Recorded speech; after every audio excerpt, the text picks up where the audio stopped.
Inter పరీక్షలను పారదర్శకంగా నిర్వహించింది దేశంలోనే తొలిసారిగా కమాండ్ కంట్రోల్ రూమ్ ఏర్పాటు చేశామని ఇంటర్ బోర్డు కార్యదర్శి కృష్ణాదిత్య తెలిపారు. రాష్ట్ర వ్యాప్తంగా ఉన్న ప్రభుత్వ, ప్రైవేట్ కళాశాలను అనుసంధానం చేస్తూ ఈ కమాండ్ కంట్రోల్ రూమ్ ఏర్పాటు చేశామన్నారు. ఈ వ్యవస్థ ద్వారా పరీక్ష నిర్వహణలో పారదర్శకత వస్తుందని ఇంటర్ బోర్డు కార్యదర్శి కృష్ణాదిత్య అభిప్రాయం వ్యక్తం చేశారు.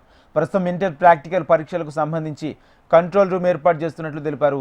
అదేవిధంగా సాధారణ పరీక్షలకు సైతం చర్యలు తీసుకుంటామని ఇంటర్ బోర్డు కార్యదర్శి కృష్ణాదిత్య వివరించారు.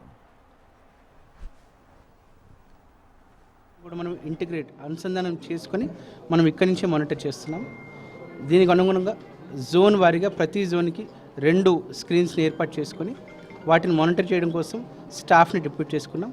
ఎలాంగ్ విత్ టెక్నికల్ పర్సనల్ అన్ని మేనేజ్మెంట్స్, గవర్నమెంట్ సెక్టర్ మేనేజ్మెంట్స్ అన్నీ కూడా, ప్రైవేట్ మేనేజ్మెంట్స్ అన్నీ కూడా చాలా తోడ్పాటుని అందించాయి. ఎక్కడా ఇబ్బంది లేకుండా ప్రాక్టికల్ పరీక్షలు రాష్ట్ర వ్యాప్తంగా కొనసాగుతున్నాయి.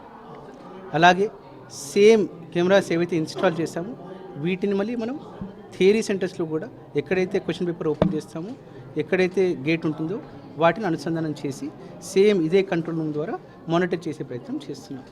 ఈ ప్రక్రియ మొత్తం కూడా మన రాష్ట్ర ప్రభుత్వం ఆదేశానుసారం, ముఖ్యమంత్రి సార్ ఆదేశానుసారం ట్రాన్స్పరెన్సీ తీసుకురావడం కోసం ఫోకస్ అనేది ఉండాలనే ఉద్దేశంతో మంచి దృక్పథంతో చేస్తున్నాం.